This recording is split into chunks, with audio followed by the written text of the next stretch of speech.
He's one of the greatest players and is clearly the greatest shooter God has ever created. We've never seen that before. He's the fucking problem. Steph is most dangerous when he doesn't have the ball. Underdog, a word with a well-known meaning that can take many forms. A team, the 8th-seeded 2023 Miami Heat or the 2011 Dallas Mavericks. Or maybe a player, 5'9" Isaiah Thomas, or undrafted players like Jeremy Lin and Fred VanVleet. But it is also a word not commonly associated with the player in today's video. Let's go take a look. We're going all the way back to 1988 when a boy was born in Akron, Ohio, a place known more for its factories than its fame. He was born to a loving family who was completely oblivious to the talent he would behold in the future. His earliest childhood memories weren't of cartoons or playgrounds. They were of hardwood floors, echoing sneakers, and the sound of a net snapping after a perfect swish. Growing up, his father had one rule: if you are going to shoot, do it the right way. No bad habits, no cutting corners, and absolutely no lowering the hoop.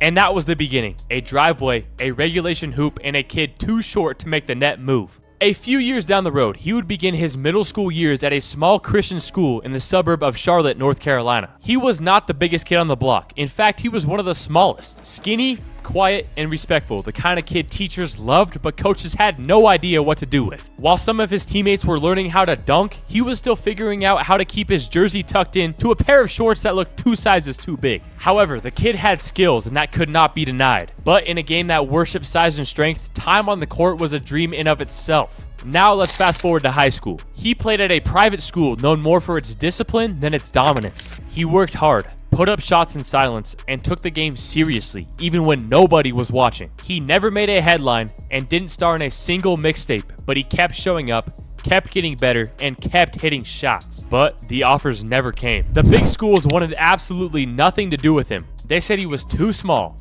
too thin, and couldn't defend at the next level. Even the university his own father was once a star at, the one that should have rolled out the red carpet for him, passed. And to make it worse, they said he could walk on, but there wouldn't be a scholarship. Only one coach believed in him, a small school program barely known outside of its own state. But despite every other coach in the entire nation passing on him, this coach saw something. In the release, in the eyes, and in the way the kid carried himself. That coach made the call, offered him a scholarship, and told the kid, "Come here, you can build something." Well, that kid said yes, and he committed to Davidson. And in the blink of an eye, the whole world found out who this kid was. At Davidson, there were no national TV cameras, no 5-star recruits. Shoot, there was barely a student section. It was just a small gym, a loyal crowd, and a team built on discipline and belief in one another. The coach who took a chance on the kid did not promise stardom. He promised work, and the kid embraced it. His first college game didn't go well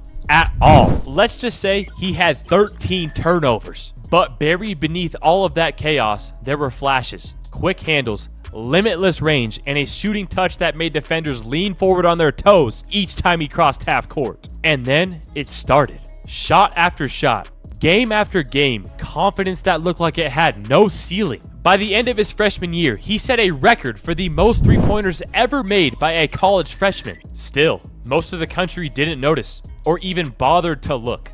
Until the next March. That March, he lit the world on fire. Davidson, the tiny school from North Carolina, became a national headline. Coming into the NCAA tournament, him and Davidson rolled in with the 10 seed and a whole lot to prove. In the opening round, he dropped 40 points to upset number 7 seed Gonzaga. In the second round, he dismantled the number 2 seed Georgetown with a 30 bomb. And he wasn't done yet. Going into the Sweet 16, they were matched up against number 3 seed powerhouse Wisconsin. Aided by a 33-point masterpiece, they blew him out by 18. But the Cinderella run comes to an end in the Elite 8. Despite a 25-point effort from the kid, they fall to the number 1 seed Kansas 54-52. But it didn't matter. People started to ask the question, who is this kid? He didn't look like a star, and he didn't talk like one at all. But he played with an edge, a quiet fury, like every shot he took was aimed at the people who told him he couldn't do it. The Cinderella run came to an end in the Elite 8, but the legend, that was just the beginning. He came back to Davidson for one more year and led the entire country in scoring. Then it was time. The NBA could not ignore him anymore. Then the NBA draft came, and even then he wasn't the first pick, or the second, or even top 5. 6 names were called before his: Blake Griffin, Hashim Thabit, James Harden, Tyreek Evans, Ricky Rubio, and Johnny Flynn. But when that 7th name echoed throughout the arena, a skinny kid in a crisp suit stood up, smiled, and stepped into the league. The 7th pick in the 2009 NBA draft, the Golden State Warriors select this year's MVP, Stephen Curry! Golden State.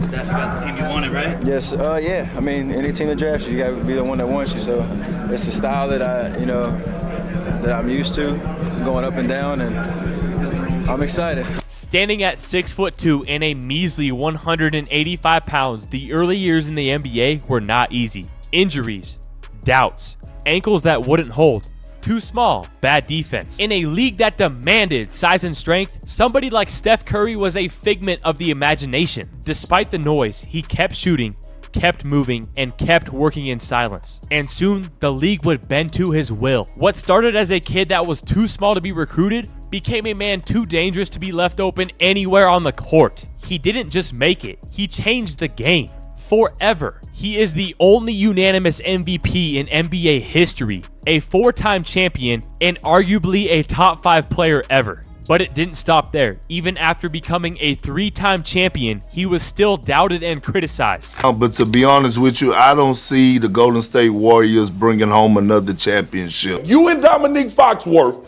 are going to sit on First Take and say that Steph Curry will not be in the conversation for a championship in the next 4 years. 3 days later. Of course, Steph Curry with his dad, the emotions just pouring out.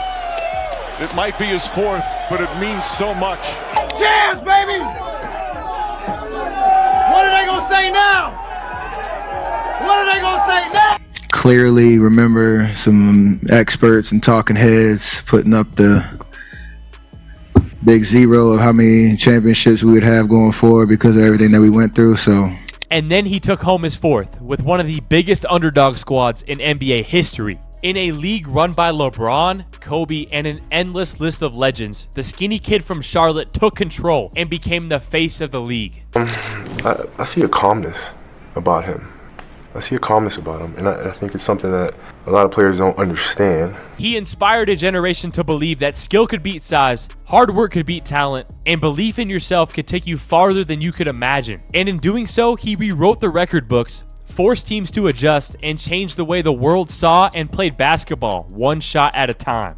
His name is Wardell Stephen Curry, the biggest underdog in NBA history. You guys know him as Steph, but once he was just a skinny kid with a jumper, a dream, and something to prove. Are you the best point guard ever?